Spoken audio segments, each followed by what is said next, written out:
ନା ରଞ୍ଜୁକ୍ତା ପ୍ରଧାନ ଘର ଶିଉଳି। ଶୁଣନ୍ତୁ ସେ ଗୋଟାଏ ଲୋକ କିଏ ଆମେ ତ ଜାଣିନୁ ଶୁଣିନୁ ଛାଡ଼ୁ ପଶି ଆଇଲା ଘୋଷକିନି ତୁ ଘୋଷାରିଆ ଘରକୁ ତୋର ଯିବି ମୋ ଘରକୁ ପଶିଗଲା ମୋ ବୋଉକୁ ଘୋଷାରିବା କହିଲା ମୋ ବୋଉକୁ କହୁଛି ତୁ ତୋ ସ୍ୱାମୀ କାହିଁ ସେ ଡାକେ ତୋ ସ୍ୱାମୀକି ଡାକେ ତୋ ଭାଣିଜିକି ଡାକେ ମୁଁ ମୋ ବୋଉକୁ ଧଇଲା ବେଳକୁ ମତେ ବାପା ପେଲି ଦେଲା ଯେ ମୁଁ ପଡ଼ିଗଲି ମୋ ଦେହ କଣ ହେଇଯାଉଛି ମୋ ମୁଣ୍ଡ କଣ ହେଇଯାଉଛି ମତେ ପେଲି ଦେଲା ମୁଁ ପଡ଼ିଗଲି ମୋ ମୁଣ୍ଡ ଦେହ କଣ ହେଇଯାଉଛି ପରିବା ଗୋଟେ ଉଠେଇ ଯାଉନାହିଁ ମୁଁ ବାପା ଘରକୁ ଚିହ୍ନି ନାହିଁ ଲୋ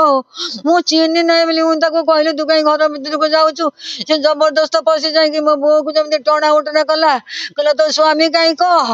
ମୋ ସ୍ୱାମୀ ଘରେ ନାହାନ୍ତି ବୋଲିକରି ସେ କହିଲା ଭିତରେ ତାକୁ ଯୋଉ ଟଣା ଉଟଣା କଲା ମୋ ବୋଉକୁ ଧଇଲା ବେଳକୁ ମତେ ଫୋପାଡ଼ି ଦେଲା ଲୋ ବାପା ମତେ ଫୋପାଡ଼ି ଦେଲା ବାପା ମୁଁ କଣ ଜାଣିଛି ପୁଅକୁ ଜଣେଇଲୁ ଆଉ କାହାକୁ ଜଣେଇବି ମୁଁ କାହାକୁ ଆଉ ଜଣେଇବି ପୁଅ ଘରେ ନଥିଲା ପୁଅକୁ ଜଣେଇଲି ମୁଁ ଆଉ କାହାକୁ ଜଣେଇବି।